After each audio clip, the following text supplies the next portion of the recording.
Germination inhibitor. Germination inhibitor का मतलब है वृद्धि को निरोधक या रोकने वाले कुछ रसायन होते हैं।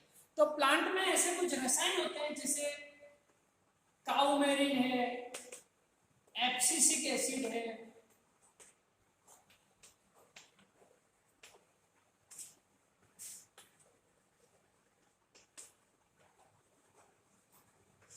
काउमेरिन, abscisic acid, parascorbic acid, ferulic acid, ये कुछ ऐसे केमिकल होते हैं जो या तो एंडोस्पर्म पर या एम्ब्रियो पर ऐसा प्रभाव डालते हैं कि वो उनकी वृद्धि को रोक देते हैं। इनको कहते हैं जर्मिनेशन इनहिबिटर।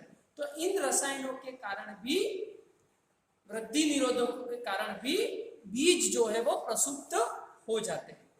इसके अलावा जो कारण है बीजों की प्रसुप्ति से संबंधित वो टेम्परेचर, उसमें से पहले हम लेते हैं लो टेम्परेचर, चिलिंग ट्रीटमेंट। कुछ बीज ऐसे होते हैं जो निम्न ताप से उपचारित होने पर या अपने जीवन काल में एक बार बहुत ही लो टेम्परेचर से जब तक वो गुजर नहीं जाते वो अंकुरित नहीं होते। आपने पढ़ा होगा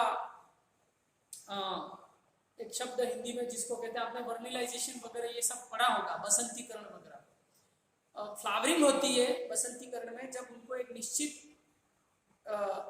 मात्रा में कम तापमान से वो उद्भासित होते हैं। तो ऐसे ही बीजों के लिए भी कुछ बीज ऐसे होते हैं जिनको बहुत लो टेम्परेचर मिलना आवश्यक है। अगर वो टेम्परेचर उनको जीवन काल में नहीं मिला वो अंकुरित नहीं होंगे। इसी तरह से लाइट के प्रति सेंसिटिविटी भी बीजों को अंकुरण को प्रभावित करती है।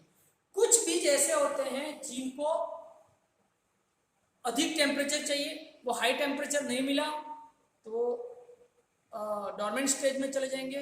और कुछ बीज ऐसे होते हैं कि जब वो मृदा में, मिट्टी में एक बार आ गए और आते ही उनको लो टेम्परेचर नहीं मिला तो वो अंकुरित नहीं होंगे, या उनको हाई टेम्परेचर मिल गया तो उनका जर्मिनेशन इनहिबिशन हो जाएगा। तो ये अलग अलग कंडीशन है, टेम्परेचर सेंसिटिविटी होती है। कुछ को ज़्यादा चाहिए पॉजिटिव फोटोप्लास्टिक, कुछ को कम चाहिए नेगेटिव फोटोप्लास्टिक। तो आप डिटेल में पढ़ोगे जब आप एक हार्मोन के बारे में, और सॉरी एक पिगमेंट के बारे में पढ़ोगे जिसको कहते हैं फाइटोक्रोम। ये एक पिगमेंट है जो लाइट सेंसिटिव होता है। इसकी दो फॉर्म होती है, पीआर और पीएफआर।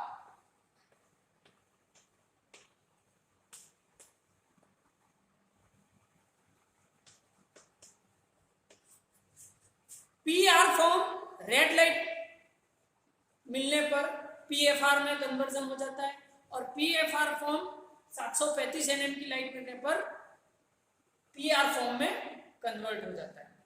तो कुछ बीज ऐसे होते हैं जिनको रेड लाइट चाहिए, कुछ को फार रेड लाइट चाहिए। किसी में far red light seed germination को प्रमोट करती है तो किसी में इनहिबिट करती है, और इसका उल्टा, किसी में रेड लाइट सीड जर्मिनेशन को इनहिबिट करती है, किसी में प्रमोट करती है। तो ये एक ऑप्टिमम लाइट, प्रकाश की मात्रा बीजों के अंकुरण के लिए आवश्यक होती है। अगर ये उचित मात्रा में नहीं मिलती है तो भी बीज जो है वो कहाँ, डॉर्मेंसी में चले जाते हैं। तो ये कुछ कारक थे जो हमने पढ़े बीजों की प्रसुप्ति से संबंधित, कि किन कारणों से, एक तो हार्ड कोट सीड के बीज चोल का हार्ड होना, कठोर बीज चोल का होना। दूसरा कारक हमने पढ़ा था कि टेम्परेचर का सेंसिटिव होना, कुछ वृद्धि निरोधक रसायनों का होना, इसके अलावा भ्रूण का अपरिपक्व होना, भ्रूण के परिपक्व होने के पश्चात भी कुछ निश्चित अवधि का आवश्यक होना, ये सभी कारक होते हैं। चलिए अब हम पढ़ने जा रहे हैं कि बीजों की प्रसुप्ति को हम दूर कैसे कर सकते हैं। तो उसमें सबसे पहला कारक है मैकेनिकल स्कैरिफिकेशन, कि यदि भ्रूण का या बीज चोल कठोर है तो हम मैकेनिकली या हाथ से कृत्रिम रूप से किसी औजार की सहायता से बीज के बीज चोल को तोड़ देते हैं, कमजोर कर देते हैं, कुरेच देते हैं, तो अब बीज का अंकुरण आसान हो जाता है। तो ये सबसे आसान विधि है कि हार्ड सीड कोड को किसी तरह से तोड़ देना। दूसरा टेम्परेचर, कि जिसको लो टेम्परेचर चाहिए उसको हम लो टेम्परेचर देंगे, जिसको हाई टेम्परेचर चाहिए उसको हाई देंगे, किसी को अल्टरनेट चाहिए लो हाई हाई लो, तो ऑप्टिमम टेम्परेचर देके हम बीजों की प्रसुप्ति को तोड़ सकते हैं। इसके अलावा कुछ और कारक हैं कि कुछ रसायनों की पहचान की गई है जिनको कहते हैं जर्मिनेशन स्टिमुलेटिंग सब्सटेंसेस, जो बीजों के अंकुरण को प्रमोट करते हैं, प्रेरित करते हैं।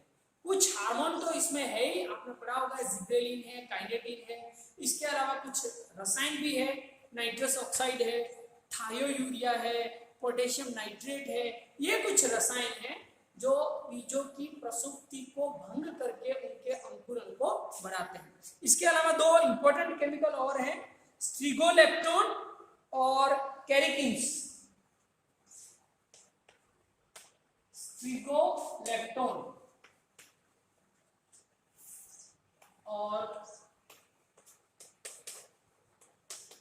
कैरिकिन्स, ये दो पोटेंट केमिकल पहचाने गए हैं जो बीजों की प्रसुप्ति को भंग करते हैं और उनकी जर्मिनेशन को प्रमोट करते हैं।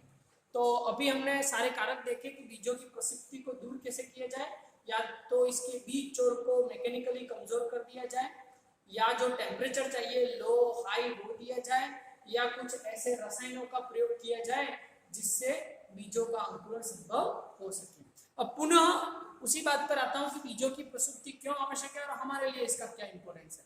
देखिए, कुछ बीज तो बहुत ज्यादा लंबे पीरियड तक डोरमेंट स्टेज में होते हैं। एमेरैंथस का सीड 30 साल तक डोरमेंट रह सकता है। तो बीजों की प्रसुप्ति एक तरह का उनके पास हथियार है, एक तरीका है कि प्रतिकूल परिस्थितियों से कैसे बचना। यदि वातावरणीय परिस्थितियां अनुकूल नहीं है तो विश्रांति अवस्था में चले जाते हैं, जिससे वो मृत होने से बच जाते हैं। और विशेष करके फसली पादपों में जो प्रसुप्ति पाई जाती है वो हमारे लिए उपयोगी है। यदि बीज तुरंत अंकुरित होते तो हम उन फसलों को खाद्य फसलों के रूप में कभी काम में नहीं ले सकते थे। तो ये पूरा चैप्टर हुआ हमारा प्रसुप्ति का। अब आगे जो है हम जीर्णता या सेनेस्केंस के बारे में पढ़ेंगे।